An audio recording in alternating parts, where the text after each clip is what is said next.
Big ups to you. Amandla. Let's keep the movement going. So we Keep the cash growing. Exactly. There we go. So we've got a new home, new setup. We've got equipment coming in. Ooh. Yeah. Yeah.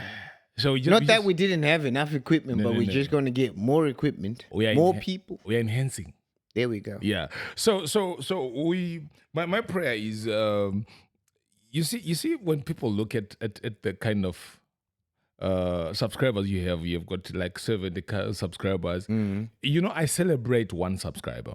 One a day. One, bro. One step at a time, bro. One subscriber is a celebration. That's it. That's for us. That's the one. That's the one. You see, for the network, one subscriber is a celebration. There we go. You know, and people might look at it and say, "I know this is a small channel," and what. And everybody started off somewhere. Bro. Exactly, my G. I mean, yeah, man. I think this is where you get the difference of.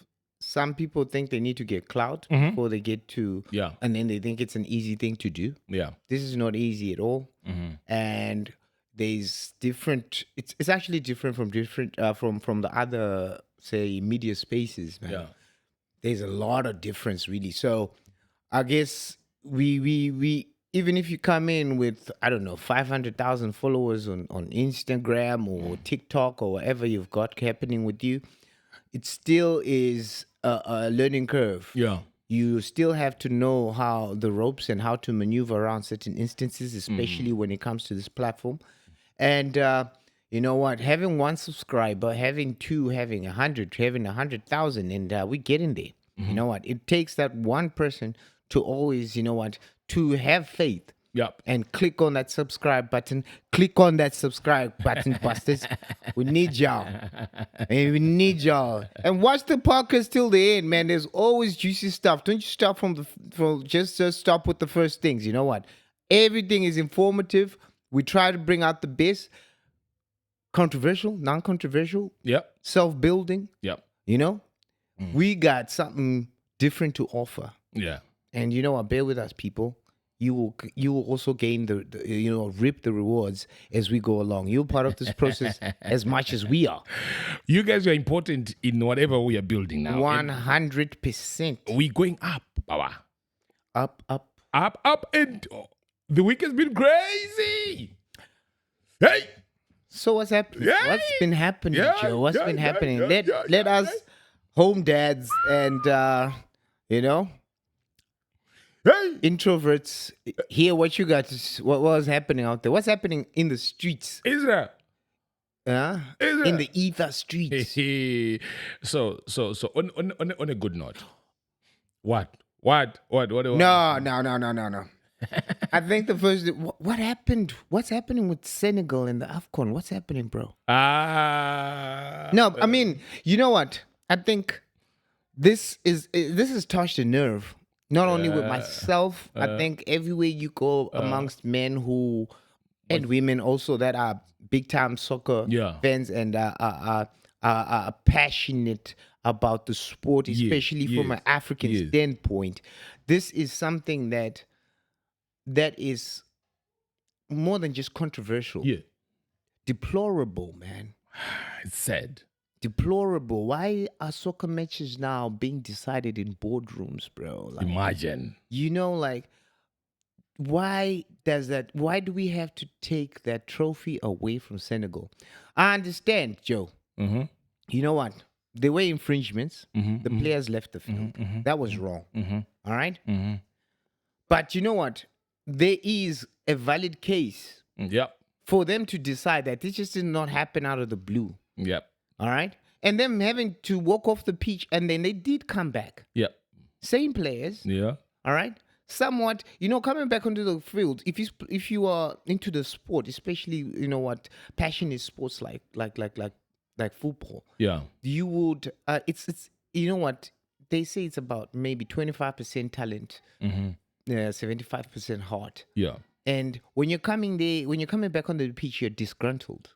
It's passion. You're coming to face a penalty. So now people are looking at what happened with with Senegal when these guys got a penalty and they walked out. But that's not where the story starts. That's not where it started, Exactly. bro. You know? Yeah. Exactly. This issue started when Senegal scored and Morocco and the referee disallowed it. And there was no VAR. Yes. They didn't have time to check it or anything, right? So now in your back of mind, you're like, what the fuck? Then a few minutes later, you get a penalty. And the referee gives a penalty after disallowing a goal. So how are you going to take it? And then right? he decides to check the VAR. Yes. Then he goes and decides to take the VAR, right? Then the funny thing is, after all the debacle, all the fights, and all the mayhem which happened, right? They agreed to continue with the game. So imagine if Morocco had scored that penalty, which they missed, right? Were they going to say, let's go for the whatever, go to the courts and decide? Or they were saying, we want it. What was going to happen? See, that's the political side. That's the boardroom things that really disturb the game. Hell, man. Because also with that, after the game, the referee gave his referee's report. Yes. All right. And he highlighted that there was a stoppage. All right. Senegal did not quit the match. There was a stoppage. Yeah. Because they were querying to a certain extent that there were a lot of emotions. Because as with every game where there's a lot of passion happening, emotions rise high. So maybe they needed to cool down because it was it felt unfair to most of us. Because I think, you know what, south of the Sahara, I think a majority of the fans were actually rooting for Senegal. Yes. All right. And we could also feel that pain. Yeah. As a spectator watching through the TV. We were not in the stadium. We were not on the pitch. Yeah. It was just a game of passion. We could feel the anger going through us. And with the referee's report, he just said there was a stoppage. But other than that, he allowed the final score to be what it was. And his decision is what is actually supposed to be respected. You know what I mean? Exactly. And I was saying to somebody, because I'm a big fan of American football, the NFL. Yeah. And one thing that they have is each coach is given a red handkerchief. Yeah. All right. That if they have to query they are given 3 chances to query in each half. Yeah. All right. So they play in quarters, but for every 2 quarters, you're given three queries. So if you feel that, like, say, for example, Senegal deserved that goal and the referee disallowed it, the coach would take out his red kerchief and throw it onto the field. And the match official will have to stop and ask what's happening. What's happening? And then the coach will say, I want you to actually look at this. Look at it. You know, we've got video replay, virtual referees. That's our VAR to actually, you know, ascertain if that goal was a goal or not. And if the coach is to win the challenge, okay, he still has got 2 more challenges to do. But if he was to lose that challenge, they take away those 2 more, those 2 extra challenges he has in that half. So the next challenge that he needs to do, if he loses that challenge, is in the second half. And I think, for argument's sake, I think going forward, I think maybe FIFA, you know, CAF can also look at those things because you know what, there's so much that is happening. It's you know, a lot, bro. And there's so much weight on a referee at times, and we just can't put it on the You see what? No, the problem is consistency. You see what I mean? Because what applies to the other team needs to apply to the other team. Yeah. But now the thing is, what applies there doesn't apply to the next team, right? It's so inconsistent that when they say this, there was an infringement in the box and there's a penalty, then the same thing happens to the other team. Then they say no penalty, or they say they're giving you a penalty and there's no penalty this side. That I think that's where most people are arguing with even VAR is the consistency. Be consistent. If we see this being said, it's a denial, no penalty, then happens in the next game, no penalty. Then we know, fine, these guys, they are being consistent. But now, bro, what happens here? It only happens when Senegal is playing, when it's Morocco and the same. And the funny thing now is with the Senegal thing, it's not the first time this has happened, right? It happened at club level where a Moroccan team had to dispute and what, and it had to go to, again, through arbitration. And even their national team, it happened some years back. I don't remember which year. So it's always been Morocco. You know, I think for me, I feel Senegal deserves that trophy. And then I also, in the same hat, I also feel that them walking out was not called for. Yeah. Obviously, there are some decisions that go against you, Yes. and you know what, you have to take it. You take it in the chin, literally, and you need to carry on going with the sport for the sake of the sport. Yeah. All right, but there should have been a penalty or there should be repercussions. But I think this is too extreme. Yeah. I think maybe if they found Senegal to be in the wrong for walking out or for the stoppage that the referee noted on his referee's report, there should have been another penalty, another form of I repercussion. thought that's what they were going to do. Maybe I personally thought. take 3 points away from the next Exactly. qualifiers. That's what I thought. A financial fine or something, because Morocco still missed that penalty. They did. They missed, and it's on Morocco's head, bro. The game continued. The game continued, and that if the referee, or maybe let's say if Senegal had walked off and the referee had decided to blow the whistle and say, you know what, this Done. is the wrong thing. It's done. I'm forfeiting the match. We are awarding the trophy to Morocco. Then that would have been the Different case. story. All right. Yeah. But now, how would you let all these guys come back? Play the game, all right, save a penalty, give them hope, and then give them also more heart to go out there and try more and eventually win the game, only to take it away from them. Exactly. That's so stupid, and that should have not been called for, because the moment Senegal walked out of it, and if it's a clear rule that if you walk off the pitch, you are losing the match, referee just blow your whistle, and Senegal, you know what? You're done. It's done for. Yeah. It's too much. What could be Too much politics. But Too anyway, much. Let's hope it doesn't diminish what we are trying to build as Africa. Let's because the serious thing is that we got a lot of star players that are playing in foreign leagues. Exactly. Europe, now it is and this is what are they going to be allowed to come and take in our continental? Remember there was an issue I think about 4 or 5 months ago when is it Carragh, the guy who's pandit, when he said that African Cup of Nations is not important, right? And there were fights that no, it is important, but now when it's important, then you do such judgment and you handle it this way. You know what? It's like saying the Copa America is not important. Yeah, it might not be important to the Europeans and all that kind of stuff, but it's important to the South Americans. Yes. The Africa Cup of Nations may not be important to you because you are not part of you're not who we Africa. are as an African continent, right? Maybe we don't generate enough revenue like the Euros do. Or passion. No, the passion is there. Yeah. We got people that are painted in their national colors. Yes. We got vuvuzelas being blown. We got the Nigerian bands out there. We got people that will literally paint their houses. Oh, we had Lumumba. You remember? Yeah. What was his name? The guy who was standing for 90 minutes. Yeah. Raising his hand. That's passion, bro. That's passion. People coming in there. We buy the merchandise. We wear our colors proudly.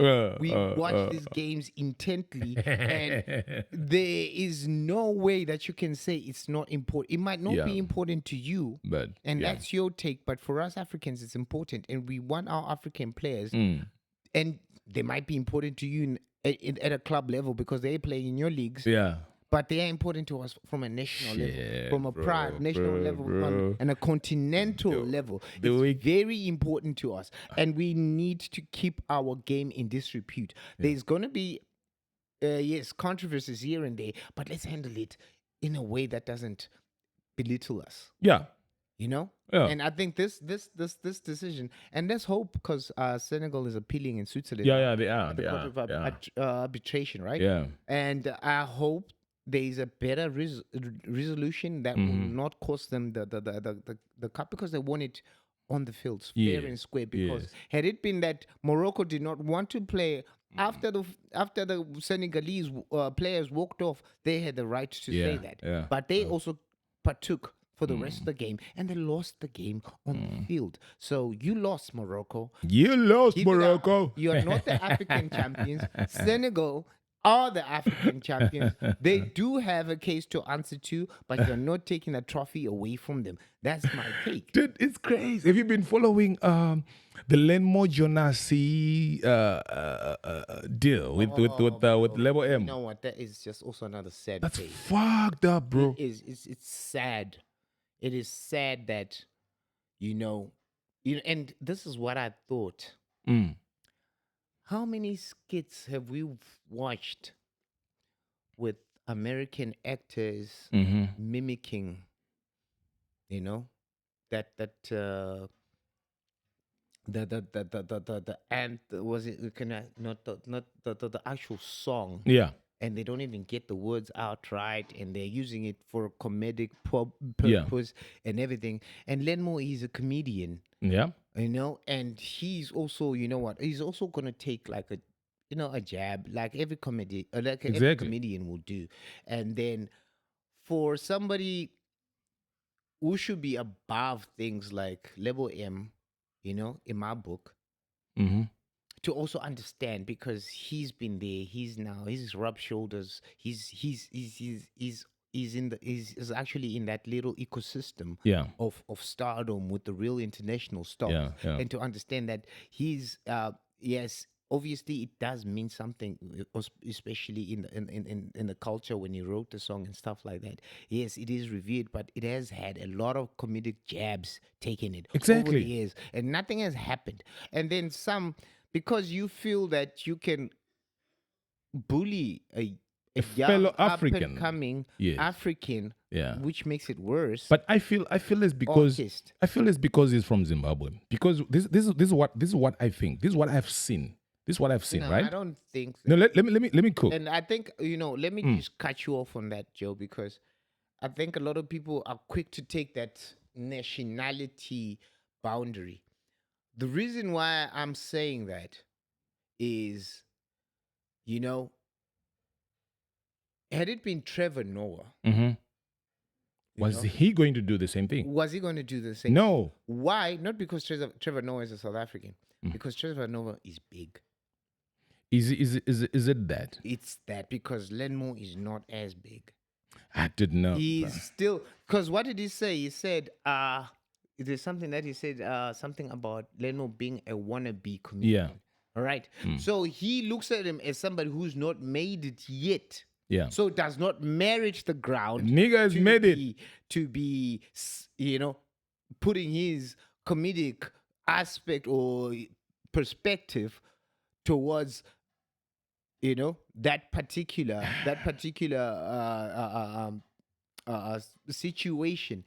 But it's I would hate for it to be bordered around a sort of like xenophobic thing, borderly kind of thing, because it'll boil down to xenophobia. And but sometimes we need to face it and say it as is, because that's how I feel personally, that because you are a Zimbabwean, you can be kicked and knocked. That's what they think. Here's my other take. This is you know what, this is what I think the world is towards us, right? That we can, it's giving me a Zimbabwe vibe.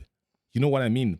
And those guys, did you check on Carl Joshua Ngwe did it, right? And it's on Showmax some years back. Yeah. Right? I mean, and those guys from America, they did it. Night Live, it's been there. Yes. They've in America, they did it. Right. That's why I'm just saying. I mean, okay, let's just say, look at it from a South African Zimbabwean kind of situation. Okay, let's say he was still alive, Oliver Mtukudzi. Yeah. And it was Oliver Mtukudzi, the big star, big African musician, international star, that was to be the one to be in the space or into the position that Learnmore is. I would not think that Level M would come at Oliver Mtukudzi. Never. In that sense. But Oliver Mtukudzi is Zimbabwean. Yeah. See, that's why I would not quickly jump Fucking to that shit. situation where it's, I just feel like, for Lebo M, it was like, who's Petty. this guy? That was petty, This though. is and then he just decided to go off on a rant.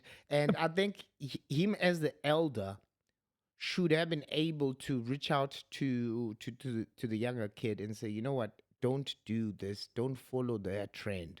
And I think it's been something that's been eating away at Lebo M over the years. Dude, comedies happen. People say things No, but and all these things. You can't rant over that. That's stupid. For me, that's stupid. For me, that's very lame. That's for me is crying out for clicks and attention or all the crap. no, there's some Dude, things.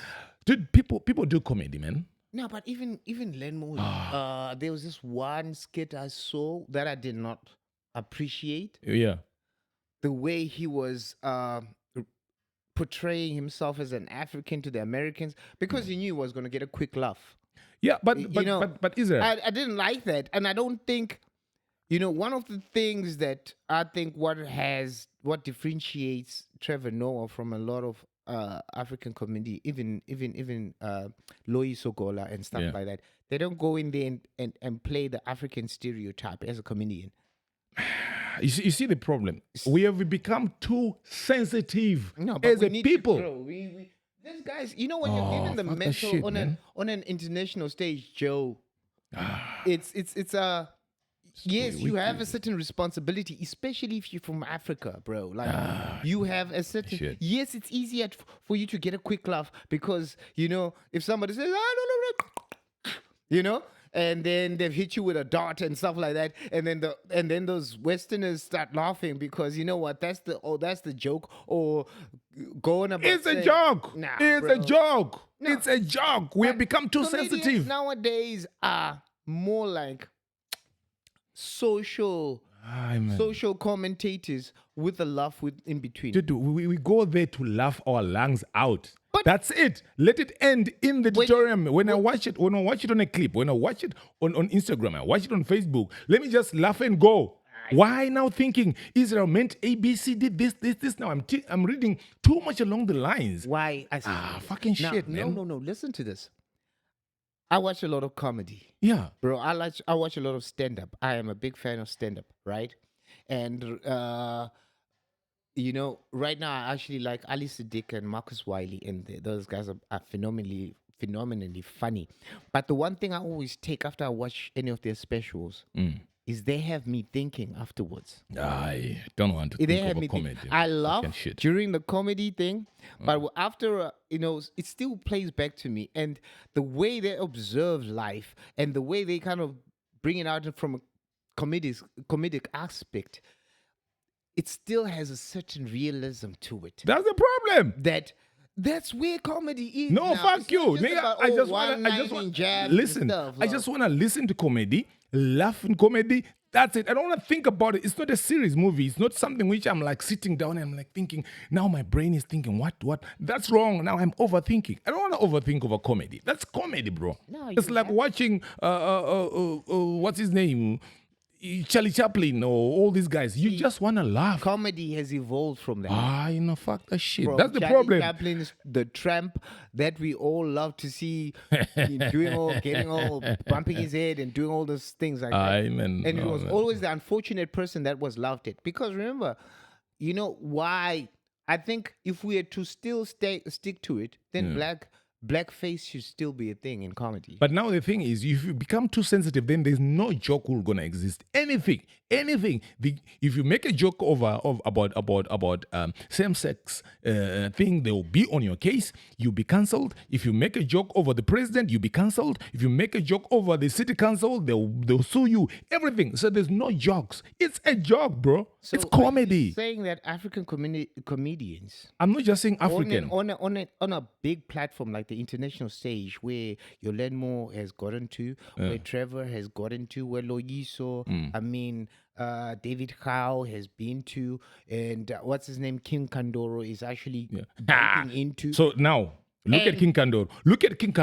Yeah, Oh, and let's I talk about love King that Kandoro. kid. I love that kid. He's phenomenal. Let's And talk about he's- King Kandoro. And the thing is, wait, are you saying that? Let me finish my question. Are you saying that they do not have a social responsibility of bringing awareness Listen, to the They do. be ignorant. They do, right? Yeah. Watch Kandoro, right? Kandoro talks about politics, deep shit, bro. Yeah. So imagine if the politicians in Zimbabwe were gonna take him super, super serious. That guy wouldn't even survive an hour in Zimbabwe. No, but the thing is, That's the thing. That's what we're saying. I still, when I walk away from whatever or whatever I've watched from Kandoro, I still see that he's got his finger on the pulse He's got. with what is happening. Yes, but he's using his comedic approach Exactly. to address the social Yes. injustices. You know, fair and fine. But what I'm saying is, imagine if you know Kandoro takes a jab at ZANU-PF left, right, and center. Anyway, so imagine if every gig he does, those guys are on his case. That guy wouldn't be existing in Zimbabwe right now. Right now, he wouldn't be existing. He can't even step into Zimbabwe. No, Okay, but Kandoro. I think he tethers the line quite a Fucking bit. shit. He tethers the line, and which is very smart of him because He doesn't. Hey, no, he does. Because at the end of the day, he is not going to attack the most what do you call them? The most what you call those guys that have what these CIOs and all these guys? sensitive. No, the most sensitive, sensitive- people. Because remember that Which one? you get a class, especially the higher up you go in politics, the more sensitive you become. Kandoro attacks the president. He does not do it in a sense where he is attacking, but he uses a certain media that it's somebody else. Because guess who's his favorite target right now? It's Wicknell. And everybody makes fun of Wicknell. I mean, his ex-wife was on social media going at him. Ah, shit, And bro. then you know what? He still has that buffer that no, it's really about Wicknell. It's not about you, Mukulu. King, Kandoro, you are king. No, he's really knowing how to tether the line and not cross the boundary. Because once you cross the boundary, you know, I think Winky D was also close to that. So To a certain now, point where it was look quite at scary. look for at him. it. Look at it this way. Kandoro does comedy, attacks the government. Always. He does that. Mhm. They understand that as much as he does it, but it's comedy at the end of the day, right? But it depends with what you, as an individual, after you listen to him, what do you do, right? Do you go out as Israel and say, I'm going to attack what, or the government says, let's go for Kandoro and attack him? They know. Hey, that guy talks crap. And the thing is, listen to what we know, Guti. Let's say we know Guti, there's a lot of corruption in Zimbabwe. Yeah, and he talks about it. And the government does talk also about the corruption in Zimbabwe. All right? They talk pointing out. Yeah, All right? They never talk pointing within. yeah. All right? They always say, there's some unscrupulous elements within our movement. That And Kandoro points and in. then he takes that, you know, he works with the finger, where the finger is pointing. And that's what makes him a very smart comedian. He's able to manipulate around those boundaries that do not get him into trouble. King Wagaipa. Straight up. King for me is Nah, one. he's He's one. brilliant. He's brilliant. He's one comedian. I sit down and say, guys, whoa, Watch this space. I'm watching Kandoro right now. Watch Don't this disturb. space. This kid is going to go far, and I feel if Learnmore, I think with Learnmore, he's also finding his feet, Yeah. and we also need to give him that that leeway. But this a is bit the of leash. this is the difference between Learnmore and King. It's how they claimed stand up. It's how they went up. but- Look at this way. No one knew Learnmore until he went to talent. America's Got America Got Talent Internationally, yeah. internationally. That's how people started knowing him. But now, what did Kandoro do? Kandoro was in the gutters, right? Step by step, he went through denial, all this. Wait. He went through all these. Kandoro is like Winky D or Ja Praiser, all these local people where he can go and perform in Zimbabwe for Zimbabweans and it will fill up, right? And everyone knows kuti kuna Kandoro. Market. Yes, that's his market. Yeah. Because he grew up in that market, maneuvering his way But you up. can't just say kuti Learnmore started off On. at America's Got Talent. He went to America's Got Talent after winning awards here. where? Sadek Comedian of the Year, I think was it one of the years 2020. It's like a kid who goes to St. John's. No, but this kid was working. Ona. It's like a kid who goes who's coming from iwewe woenda not to crash ndiye vanasina mari. Woenda ku nursery school. You understand? And kindergarten. Kindergarten, right? You are a kid who goes to Learnmore is a kid who went to kindergarten. From kindergarten, he went to Peterhouse. Maybe it's about the team. Then from Peterhouse, then suddenly he is at Harvard. No, but it's about his team. You understand? Don't you want to give credit to his team? Wait. I'm not saying he's bad. Then Kandoro is a kid who angatanga grade A, CD what ondunona. Over aenda kuchikoro chemapurisa chiri mukembi momo. He goes to primary school there. From there he goes to secondary school, Kambuzuma, whatever. You know what I mean? He's been exactly. He's been there. That's also the downside of it. Because it's only catering for one target market. Oh, Kandoro. He's growing, baba. Yeah, but let's see what obviously as he grows, so international hazikano. Even when he does these shows to UK or wherever he goes, he does it for Zimbabweans. He's doing it for Zimbabwe. Yes. Whereas Learnmore he's international. At the Comedy Factory, yes. He's there in the small rooms that all big comedians had to go through, your Kevin Hart's and everything. He's already there. Yes. So he's, you know what? So who's bigger? No, Learnmore is bigger right now from an international point of view. Yeah, you could be right. I give you that. You asked me the last time, are there any international artists? We're talking about singers. Yeah. But if we're just going to speak about artists, Learnmore is there. Yeah.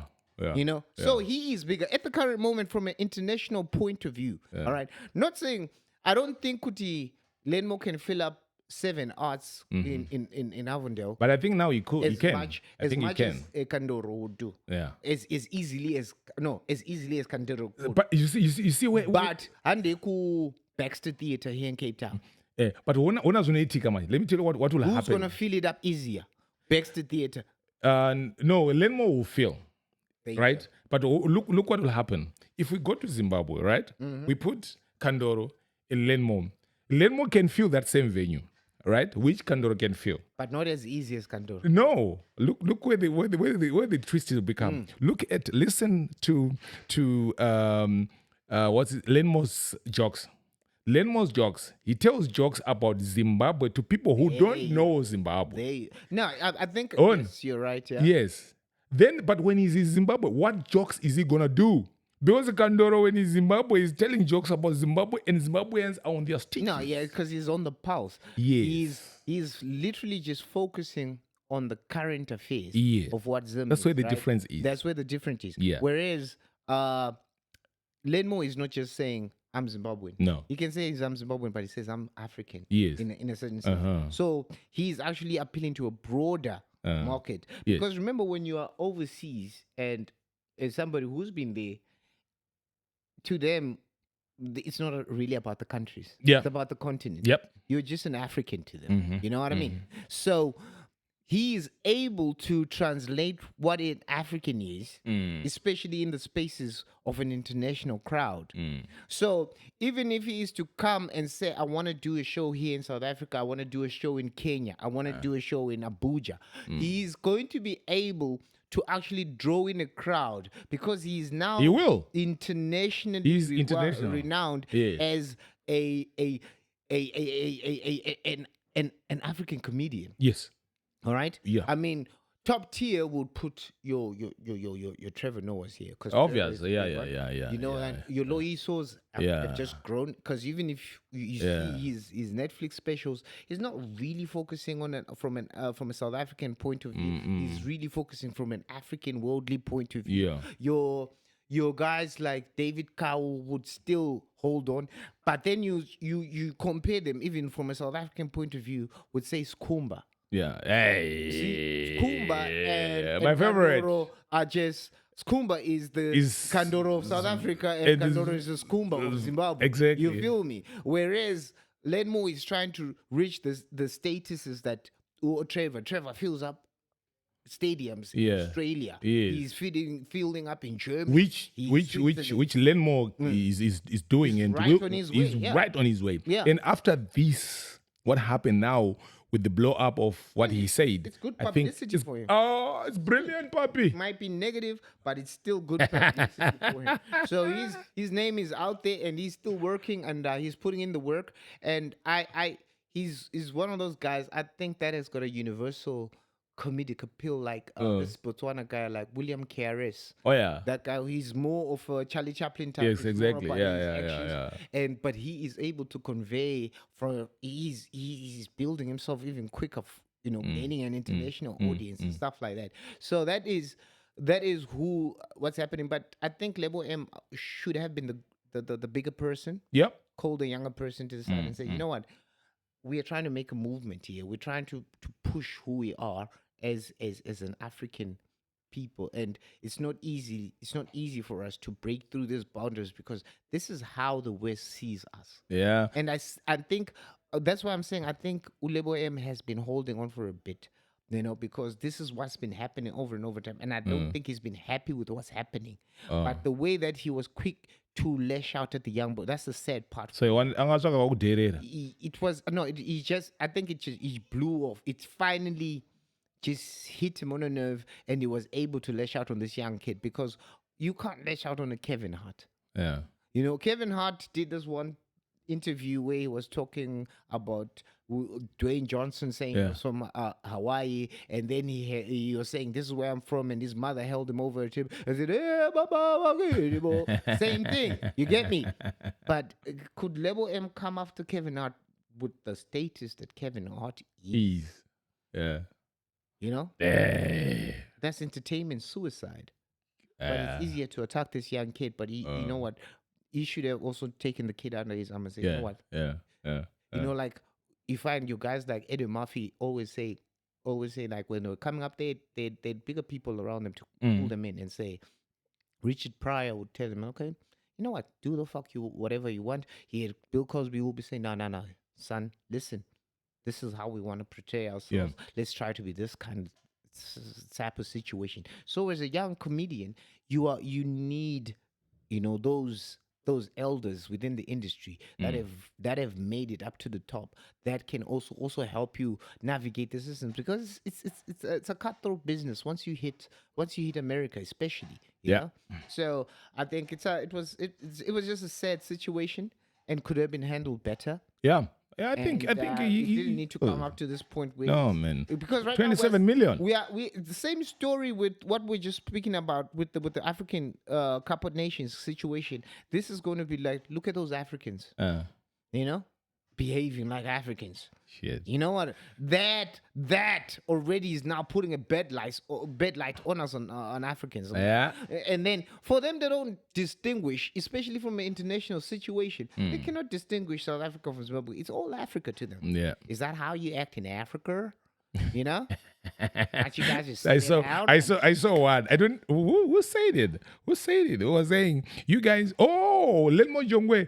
I think he somehow went for the Lion King again when he said there's a comment now which is running. I saw it on I don't remember which social I saw it, when he's saying you are saying that it's African, but now you guys are using European American accent on an African language. What the fuck is that? Yeah. You see what I'm saying? No, obviously, like they would say, obviously in America they can't understand Nigerian when they're speaking in English. Shit, man, bro, this is crazy. Things are going crazy. Did you check out? Social media was on fire. Wicknell and his ex-wife Sonja. What's her name? Sonia something, right? And so this is the backstory. I'm not very sure about the whole thing because I can't pay attention to these guys. I'm too busy to. But now it just crossed my mind. Um, she's giving the vibe that Say wants her back, right? Then she was saying, if he wants me back, then your wife, your current wife, disrespected me, so she's gonna be the side chick. Imagine. And now there's back and forth of Wicknell saying stuff and she saying stuff. Yeah. And to me, I'm looking at these guys like Wicknell is married. She is having her own life. And I'm like, is it because these guys, they still love each other, or someone wants the bag? I think I've followed it for on and off since when they separated. I think there was a situation where Wickner was having a was it an affair or relationship with one of his the slay queens in Joburg, and then it came out that he's married and stuff like that, and then the wife came out on social media and said, "Nah, we are actually in the process of a divorce. of a divorce. So if he does what he wants to do with the Oh, you good. know what? It's all good. It's his life because we are actually just trying to co-parent as adults and stuff like that. So don't be so hard on him because it's not like a situation that he's cheating on me. And there were actually other situations. There was actually other rumors that one of his friends had gotten into one of Wicknell's friends had gotten into an intimate relationship with the wife. With the wife, with and Sonia. stuff like that, and which was I don't know, nothing could be was proven from that, and she was quick to dispel those things. And then you know what, I just have a feeling that, and then she has been always been all along as I was watching this whole thing develop. She was always calm. She was not that hater. She didn't have like a bone to settle or stuff like that. And she was for the movement and she was supporting whatever this guy was going through, even through their situation. But I think Mukuru also has got a freaking big mouth. Does he? He's got a big mouth, and I think he's rubbed her off the wrong. And he's actually just he's poked the beehive. And I think that right now, because the last clip I saw her that she put out there, and she was talking about the private jet, the PJ, and said, "No, baby, it ain't yours because that PJ was bought when we were both directors of the same company. Yes. So don't think that PJ was bought for you. That thing has been there. He just changed the names or he just branded it." Lulu or something of that along those sources after he met you, but that PJ has been there, so he never bought that PJ for you. You know, but why? And then Wicknell, listen, I got. Do you really want to take it out to the streets? Because I've been holding on to these things, trying to be the bigger person. But you want to take it there, we can go. So you know what? A woman scorned, bro. Hey, you don't want to do that. So I think from what I have seen, I don't know what's happening. Because obviously, the only people that know will be the people that are involved in that's Wicknell, his ex-wife, and his current wife, what the real dynamics are. But I think somewhere, somehow, my suspicion will be like, I think the dude lost his mouth somewhere because. But then the issue, my question is, you are both exes. Why will you still continue being in each other's lives now? Why can't you just move on with your life? He moves on with his life. You're co-parenting. Yeah, then let it be about the baby. And you have to have a certain respect. And I think Sonia has the ex-wife has been able to maintain that. Yes, she hasn't. Yeah, she's not one of those people that is always viral on the socials. On socials, saying whatever crap that comes to her mind. She has kept the low profile and has kept it moving. Even through the divorce, him getting married, she did not even say there's bag, bro. There's bag. Then, you know what? Obviously, but she and the thing is that she knows a lot about this guy that we don't know. Yeah. Because one of the things that we all know about Wicknell is that he likes to brag. Yes. and we might find that a lot of things that he brags about may not be true. Did you see him? Did you see him saying to Terere, I'm gonna take my money. I want my money back and my cars. Ah, After Terere posted that mukoma makandiudza imimi kuti ndidzokere kune mukadzi kuti mundipe tundu ndobva ndateerera. So I think right now you need to listen also and go back to your wife. That's the thing. You know what? I think the one who lost out from the whole marriage, I think was Wicknell. Is it? Because you know what? That lady, bro, his ex, it's just got such a posture about it. Dude, fuck you. You just love that She's very woman. smart. She's very reserved. Who's reserved? That Sonia. No, right now that she's being pushed against the wall, she's coming out. Is it? I didn't know her before this. No, before that, because I saw the whole process. I was able to see the socials and stuff like that, and the way she carried herself through the whole separation and divorce thing. Is it? And the way that she stood up for him when everybody was coming, even South African social media was like, "Hey, this guy's married and he's with this slave queen. Oh. You see what this slave queen's?" And then she came out, she's like, "No, just to correct you." She was the one who came on a point of correction. We are actually going through a divorce. So he gave her the leeway. Like, she was, yeah. So at that point, I was like, bro, you know what? I think you might have just, lost out on this one, lost out on a good one. But you know what? Not taking anything away from his current wife, I have no idea who she is, or I can't judge her from yeah. But I think it'll be wiser for him to just keep things on the low and just carry on like they were carrying on with his ex-wife. All right. And obviously there might be squabbles, we don't know, because from history we know that there's a lot of people that are saying Mchikomana owes them money. He dude, wakaromba, what, and he comes out, he comes back, he says, and he's also got things to say about people. I mean, he's fought with Temba Gorimbo. Yeah, the back and forth. I mean, why? But that's the thing which sometimes baffles me with Wicknell. He's got time to fight on social media. Then he claims, we say he's rich. He's got billions. When you're making money, that much money, do you have time for social media? Elon Musk is the biggest troll of all, and he's the richest person on earth. But you never know. He's got people who do that. He can hire a guy who spend his whole entire day on X. You know what? From a corporate point of view, if I was a board member on Tesla, SpaceX, what do you call them? What do you call that? What do the other companies? X or Twitter, as we know it, the Boring Company. What's this? The XAI and all these companies that what the solar initiatives. If I was a board member, a shareholder, I would not appreciate what Elon does when he's alienating a lot of people, especially on his X pages. Because I don't know why X does this to me. Every time I go on X or Twitter, I prefer calling it Twitter.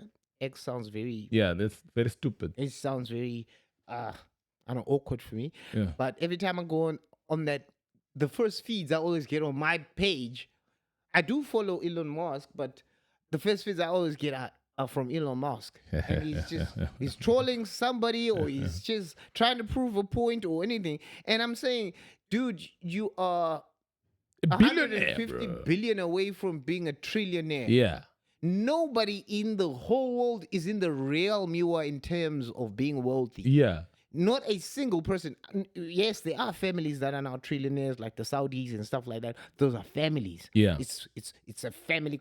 But you are an individual alone that's going to be a trillionaire in no time. Why do you need to be starting up all this controversy? And right now, if I was to have that money, I don't think I want to buy a Tesla the same way I wanted to own a Tesla maybe 4 or 5 years ago. Yes. Because of how I feel his approach to the black people. The black people, especially the black people, yeah.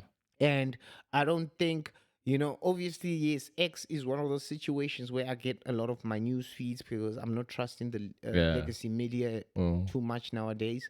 And, it feels like I don't have a choice, but I'm just waiting for the next thing so that I can just delete my X account. And I'm just trying to distance myself as far away from Elon Musk as anything. Like, even going back home, yes, I might need to get Starlink. But do I really need to get Starlink if there's something out there that can be the same package? Because of that guy's name. Yeah. Not saying that Starlink is bad. It's probably the best satellite internet service provider in No, the no, world. no. From a satellite, we're not talking about fiber. Yeah. We're talking from using the airwaves like Yeah. we've got with rain and these other ones that are coming up now. I think Starlink should be the best. I think they're strong. But then if there is a package that might be slightly less or equal as Starlink, I would go for that. Yeah. And you know what? Maybe he doesn't consider me his target market.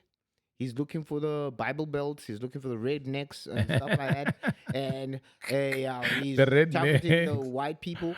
Yeah. You know what? Fair, fine. But you know what? You've just lost a customer. Oh shit, You know what? bro. And Yeah. you might lose millions more, especially if Africa was to get back on its feet. And a lot of people are ready and waiting to consume your products and stuff that you've got, like to give to the world. I mean, you are Why do you trendsetter. why do they think that? Why not capitalizing and get everything in, whether white or black, yellow, green? Just That's get why I'm saying everyone in. don't. You know what? When you get to that status, be like the Saudi royals or the Windsor, the House of Windsor.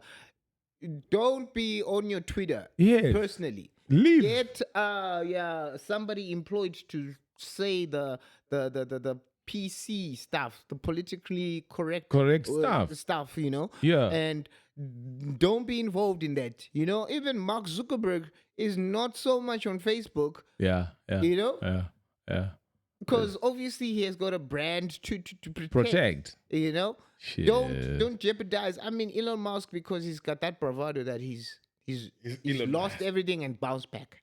Lost everything and bounced back. Was on the cusp of being broken, bounced back. Yeah, fuck. So every he's man, got that every man goes through and that, the man. people call him the modern day Iron Man. Nah. And it's got into his head. No. So no. Dude, it's levels. Every man you go down and come back. It's levels. Now Wicknell are looking at people like Elon Musk and thinking that's the blueprint. Fucking hell. Today's things. Yeah. I should be able to say whatever I want. And you know what? I've got the ground. I've got the platform. I've got the people around me. Yeah. Because remember, Kuti, you're appealing to hungry people. Yes. So, if I am desperate, regardless of whatever I think you are, because you have the bag, I am going to make you feel like you're magnanimous. You know what? And then whatever you say is gospel. Yeah. Because I'm just waiting for you to maybe give me a $20 here, maybe $100, or put me up, give me a little car or something, and that doesn't really portray the way I feel about you. I'm just trying to get something out of Crazy, you. bro. And you know what? Especially, Wicknell is not that big. Yeah, he is not even hit like 100 mil, So yeah, that 30 mil that he goes around saying he's worth, yes, he might be worth that, but you don't have 30 mil in the bank, bro. I don't know where his money coming from in the way. I don't know where we're not going. We're not gonna go there. His money's origin, but we're just saying that be careful, because you will still be okay, but you'll be okay with 100 and something thousand. So truly viva Sonia. I am, I'm really, because I feel like she's got her back against the wall. And she's and I'm just saying the guy needs to just stay away from that, because who knows your dirty secrets than the person you were sleeping with. And we don't want to know. Yeah, we don't want to know. We've heard stuff which you're not going to talk about, because we have no way to prove it. Exactly. We've heard stuff. Yeah. All right, I've heard stuff. Yeah. Because I mean, you get, especially like Harare is a very small. It's a small thing, man, bro. Yeah, small small town, and you are with people that rub shoulders with this guy on a daily basis, and you hear when these guys tell you the stories about this guy, you know, and there's no way of verifying. Maybe it's from a position of jealousy, or maybe from a position of really knowing what's happening. But never know. the person that knows. And for me, I was thinking, hey, if these stories that I've heard were true, and now the wife is gonna bring those things out, my boy is lost forever, because I know Zim, bro. Yeah, And man. Zim does not stand up for such shit. You know what I mean? So, oh man, now whatever. But stay out of that bed, bro. I'm Mind cheating. your own. I'm Make your bucks, whichever way you make it. You know. I'm cheating you. Kandoro is on it already. Kandoro is gonna blast him. He's gonna blast him because he's fodder. He's fodder for comedy. Kandoro is it's for He's fodder for and comedy. you know what? Eish, things have been happening. Okay. This guy is like, okay. There's I think Hulengende is on his case also with the wife. I think he cheated. Michael Mambo. Yeah. That's my favorite artist of the moment. I bro. know. That's why I'm talking about it. Oh, what's happening with Ngende? Baby, she's actually 4 months pregnant. And when I watched her on guys, people say we don't need to mind other people's business. Podcasting is people's business. No, they bring out their business for us. Exactly. So if you bring in business for us, we have to talk about it. Yeah. That's what we do. Because podcasting is we talk people's business. You know what I mean? So Hulengende now is there's this chick who's claiming that she's 4 months pregnant from Hulengende, and I think it was, I don't know if they actually dated. Kana ndimwe yayo ngoti munhu urikuenda kugigi kahovha ngono utsvaka kachi kaheavy kako kemusi oyo onorova. Like the people call it roadkill. Yeah, exactly. It's a roadkill, because roadkills, especially in music, it happens a lot, bro. I went to this is a story. I went to Chirezi. I was there with Shinso. We get a gig in there. Dude, we get in a club. There's this chick, a hot one. Pizza. Then I'm asking now the promoter, I'm like, dude, which one is this one? They were like, which one? I'm like, that girl. But hey, that one, yeah, no, I'm Dara about I'm Dara. Like, Mdara pesa pano ya kunoga. Ndiye munhu wake. I'm like, who? Ndiye Mdara wa utaura. Like, ndo Mdara macheso. Like, oh shit.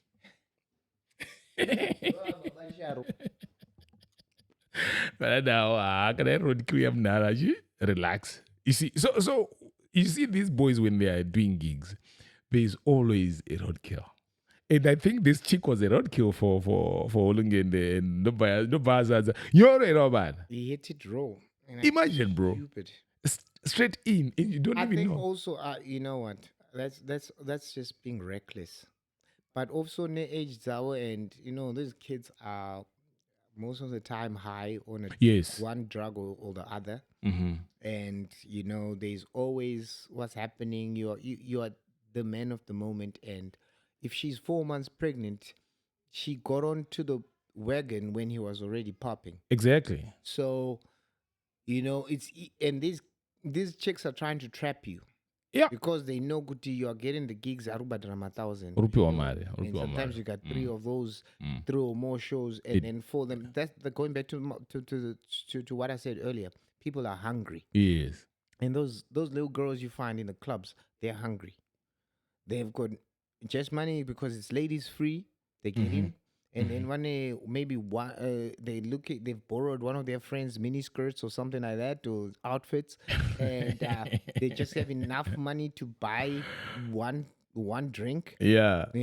And then they're actually wanting to catch the eye for the guy. Yes. Right. So they are coming out there. They are the predators. Exactly. And not the prey. That's so these boys, they think they are. He's the prey. Exactly. So, but they make you feel like you're the predator. They make you like you're going for a chase, but then they are the ones who are trapping you actually. Shit. So with him, Obviously we can say Gurwanyoro, but nowadays people, those you got those Yeah, instant tests. yeah, They're exactly. not terrible. You can just test now. Yeah, Check this or out. even Yeah, take the yeah, medicines, yeah, yeah. what you call them, the Pep pro, the or pep, and and all that what. kind of stuff. Yeah, So eh, they are trying to trap you, and the best way somebody can trap you is to have your child, yeah. and then Eish, you are now paying for it for the next 18 years. imagine. And you might not, your career might not last you 18 years. Not everybody's Winky D. You know, Not everyone is winky. but also in the same family. Then the other day there was a whole back and forth where Maloti was going at it with what's the kid's name, Madedido. Yeah, yeah, yeah, yeah. And she was just insulting him from Hey, those guys, from they hell and insult, back. Baba. And then apparently Madedido had said that he and I don't know if it's true because I didn't see that part, but I was just trying to get a backstory. And then he's saying he and Maloti had a Had a thing. situation at one point. Child? No, not a child, but No, I'm saying he chowed. Did he chow her? somehow maybe, yeah, that's what was purported. And then so Maloti is denying, and then she's going after him, like you had said earlier on, that she's saying, what, you're not even acknowledging that for you to get to the sport is because of Hulengende. Exactly. And you are just trying out to tarnish him and stuff like that by saying you and I had a thing. situation. Yeah. So and Maloti is very explicit when she says things. Yes. And and now look at what's happening. There we go from this to what you're saying about the girl being 4 months pregnant, and then Hulengende decides to not to come to the Cape Town show. Obviously, we all suspect because of the Yes, wife's, yes. Situation with with the law. with the law. And you see now instead, I mean, he's just got a banger of a song. Yeah. That I love that song, and a lot of people are actually really grooving to that. And he's actually working hard for just him to concentrate on the craft and just let go of everything else that's around you. Will these guys survive the being there in the long run? Will they become legends? Are they going to be in for the next 10 years? Are they Rockstar going to be? life is what they're living. You know what?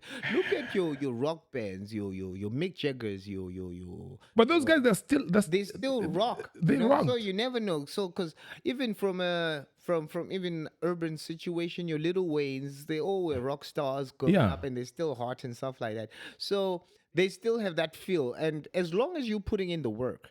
And just try to avoid any controversies that might land you in jail or get you cancelled. But these guys are moving too fast, man. They are in the too fast lane. You are in the fast lane. You are in the fast lane.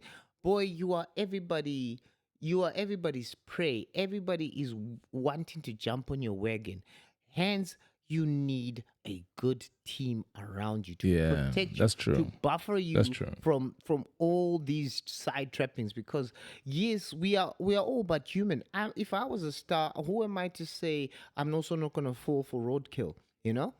I need to build a team around me that knows that that I am the business. Do you know how I end the name Uncle?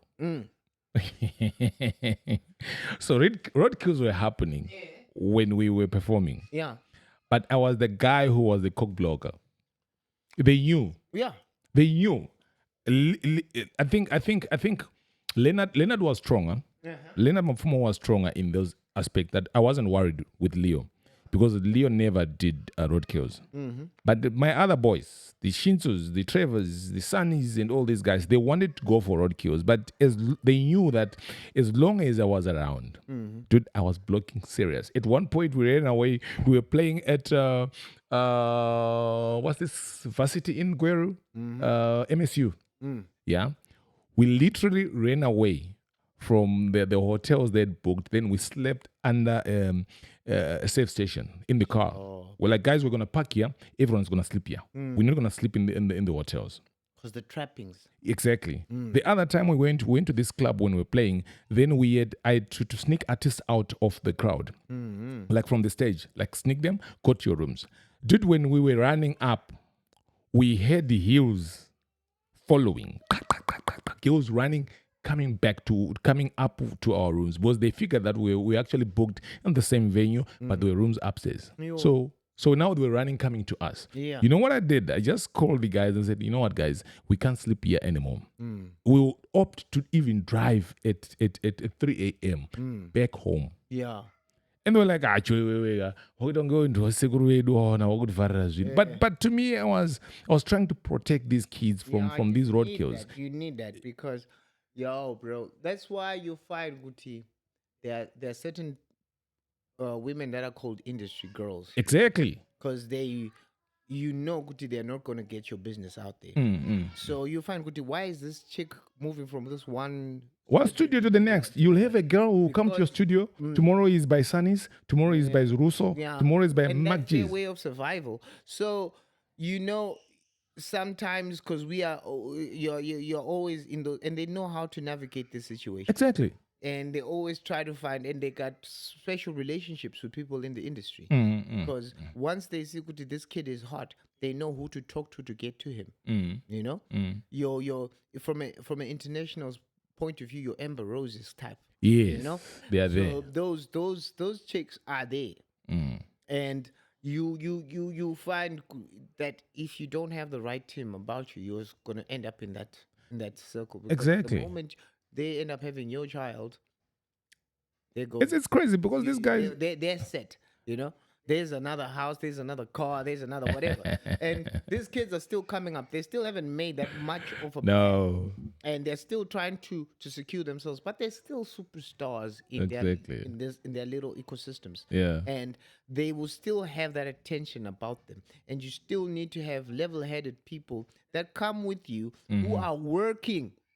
When they go with you to the show, you are going to put in a shift on the stage, but after the stage you're done. These guys are working before, during, and after. Yes.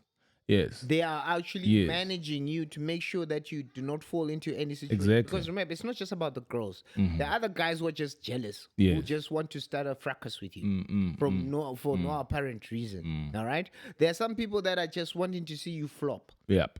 Exactly. Right? And then there's a lot of situations where they just want to create a whole controversy. All right? And remember, in this day and age, it's technologically driven. My cameras everywhere. Yes, I had a situation. I had a situation where one of my artists, I'm not gonna say his name, just to protect him. One of my artists, it was a situation where he got his roadkill. They went in the car, busy with their thing, and the police caught them. Right? So now the idea was when they caught them, they wanted to take them to police with him with a condom on and all these things. And there were guys who wanted to take pictures. So what I did was the moment I heard that there are police on his car, because he called me as soon as he saw police knocking, he didn't open the windows or the doors. Then he called me like, Joe, please come here, mama. Because it was just close by. Then I ran. Then I blocked everyone. He came out of the car. I blocked everyone. Then I was like, no pictures. Stand behind me. No one is going to take pictures. Then I protected him. Even when they said we're going to take him to the police, bro, we had to pay something to the police. Give something, to protect the artists. Some cool drink money, yeah. Exactly. Some cool drink money. And even when someone called H Metro was big that time in scandals and all those things.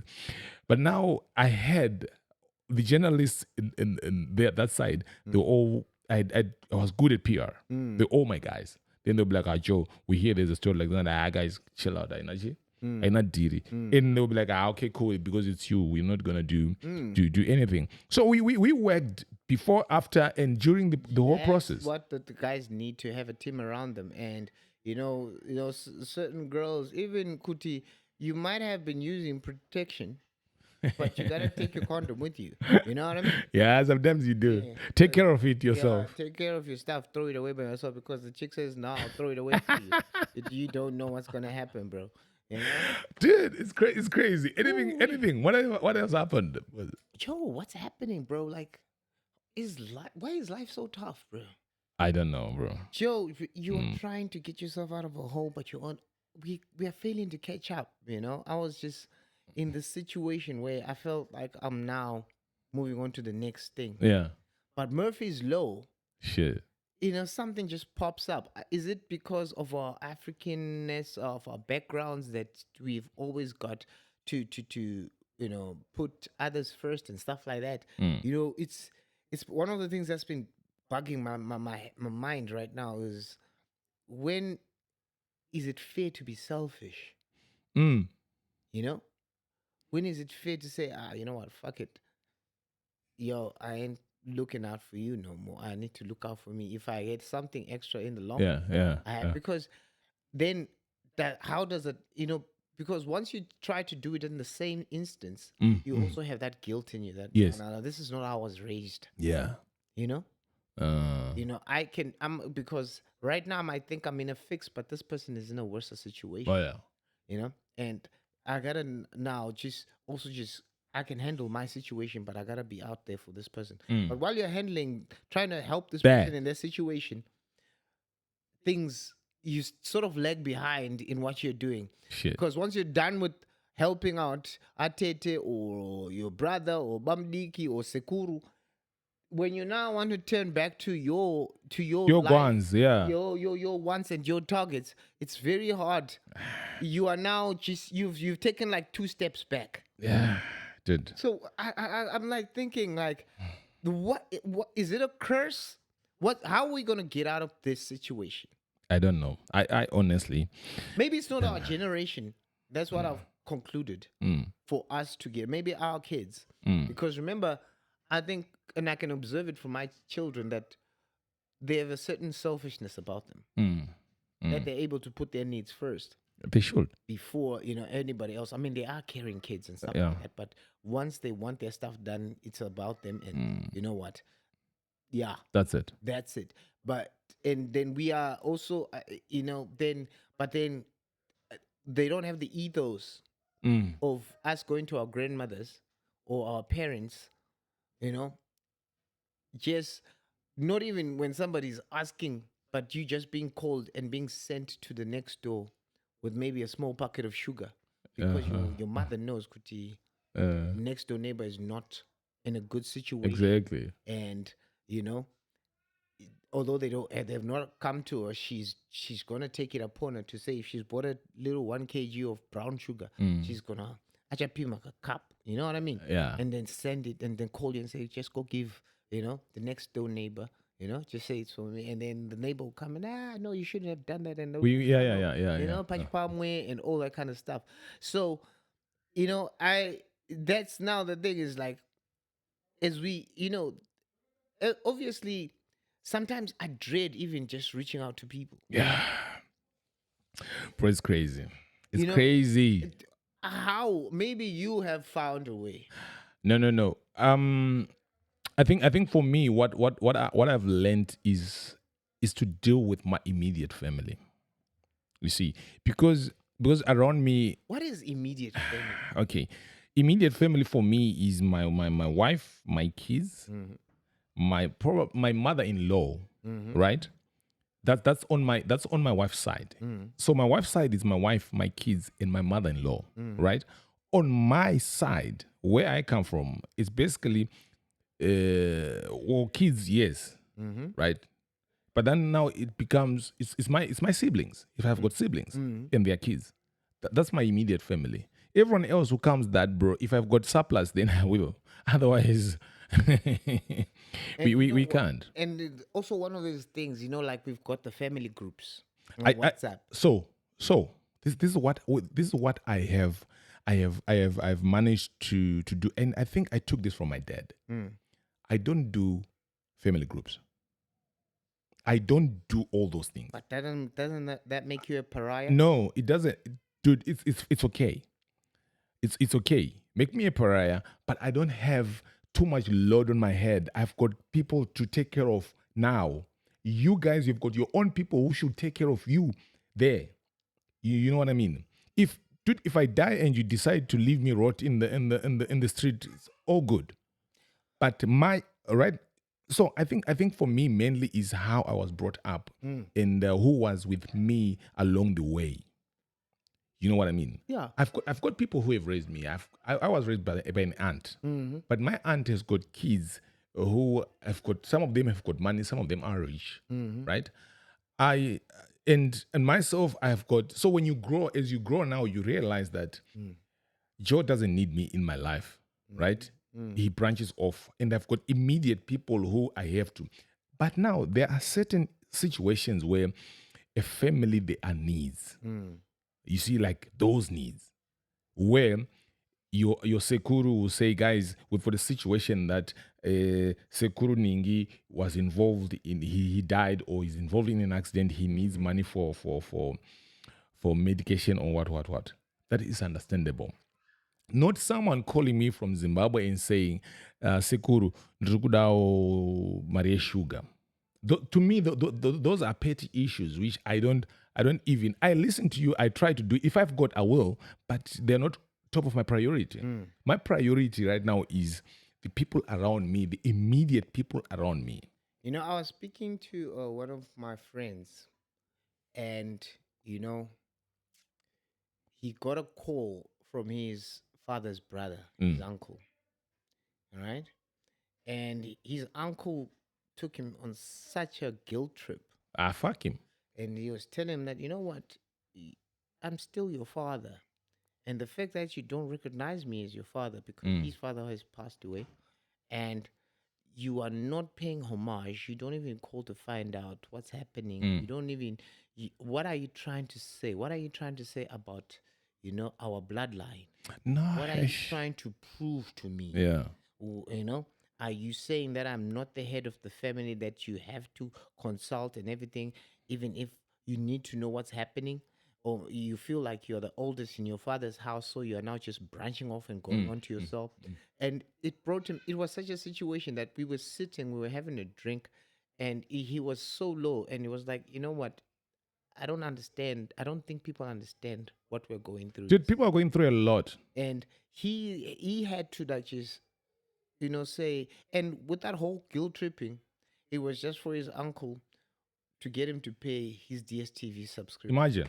A And this guy DSTV. is at that point, you know, for he was like, so you can't even say how are you, and just I can tell you I need my DSTV subscription. Do you think you can't even do that for me? Dude, in the And man, this guy is like, we are in the middle, like in our industries, we're not making money right now. I've got my own issues that I'm actually lagging behind. Exactly. And now he had no choice, because now his aunts, his father's sisters, are calling him and they're saying, what are you saying? What have you done to your uncle? Because now the uncle has gone and called the sisters. It's like, "Kurkona, and then now your aunts and people, you know, are now just coming back to you, so that he ended up just said, you know what, I just have I have to, he had to pay. See, the problem And- is sometimes I think we give people too much access in our lives. You see, it's not like I've stopped loving you, Sure. but for me, I don't give. Not everyone has got access to me in at a certain level. You know what I mean? I don't, bro. I've got people who need me, like immediate people who need me. Everyone else, I don't even turn. And I think most of my people, as much as I love them, bro. But they understand that Joe is I've set a boundary that this I can take care of. This I will never. Don't even call me and ask. DSTV. Unotsvaka leisure. Jamani wangu vari kurara nenzara. No, but you know what? That's the thing. That's the thing. It's just like it's. I don't know if it's the way. That's why I'm saying, is it our background? Because once let's say you were to go to Zim right now, and you want to just take your family to go see where you're from, where you grew up, to go to the rural areas. I tell you, you are going to walk through your village, and you're going to go through so many guilty situations. that you will find yourself just thinking, was this ever a good idea for me to show my son? Dude, you get that. I've got one aunt who does that, but I think for me, I've managed to override that. I give you a cold shoulder. No, bro. Yeah, I do, but it's not like I love you less. No, dude, you will break down. As men, we've got too many things to deal with. Exactly. Especially the moment you have got 1 or 2 kids, 3 kids, 4 kids, it's wild. It's done. You can't take care of the other person. Dude, the wars you go through each and every single day, even at work, it's a war. Then someone calls you for a flipping DSTV, a grown ass man. There we go. Aye? Fuck the shit. I mean, I'll tell you straight up, like, dude, you know what? Leave me alone. Let's talk about other things, but otherwise, I guess we need to take on the Joe mantra from him. take it from me. Do me, I don't even care. I love people. I love my relatives. I love everyone. But there are things which I will never do, bro. That's the thing. Take care of. True up. There are other nonsense which just as a grown up you need to take care of, bro. But I feel like when we are, I think nowadays you gotta come to terms with that. Like you're saying that, sometimes it's not worth it. It's not. And if I feel this is not right for me, let's have the balls to say no. I do it. I don't have the balls, man. Like I do it. Man. I think I need to grow a pair, dude. When it comes to that, because you can, like with your wife, there's some things that you can say, we need this, but you can tell them, woman, don't you know what we're going through? No. Yeah. You see, my wife knows. Yeah, no, you can say that, and that's final because I think that your wife understands the situations that you're in and stuff like that. There are things which she can't even ask for. Yeah, sometimes she's even afraid. Yes. She's gonna ask, "Are you going to do this?" Or I don't know when we are going to do this. She knows the time. She knows the timing that this month I can't ask for ABCD. This time of the day I can't do ABCD because